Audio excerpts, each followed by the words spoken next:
Ризейде яшәүче Сергей Санниковны күп функцияле үзәккә Бөек Ватан сугышында катнашкан бабасы портретын аларга чакырдылар.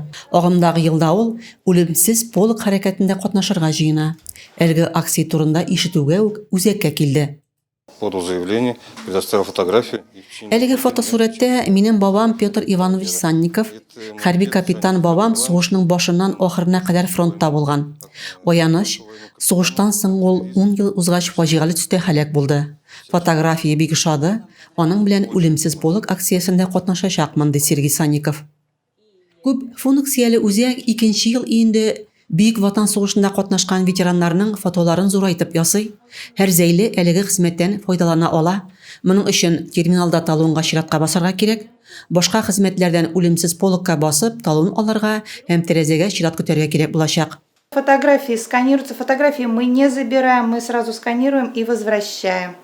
Моның өчен үзәк хезмәткәрләренә Бөек Ватан сугышы ветеранының фотографиясе һәм мәгълүматларын бирергә кирәк. Узган ел безгә 20 кеше әлеге гозер белән килде, ди Ольга Баянова.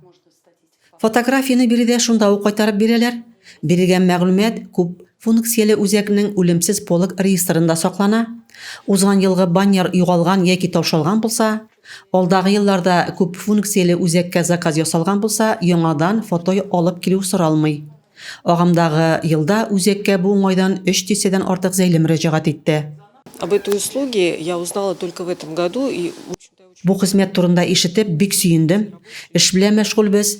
Үлемсез полк акциясе алдыннан гына портрет ясату кирәклеген искә төшерәбез. Бу уңайлы, тиз һәм файдалы хезмәт дип саныйм. Әлеге портретлар белән без үлемсез полк акциясендә катнашырга җыенабыз, ди Гөлнара Фияфанова. Акциядә катнашу өчен баннерны алдан ясату кулай. Фото ясату өчен 2-3 атна вакыт кирәк.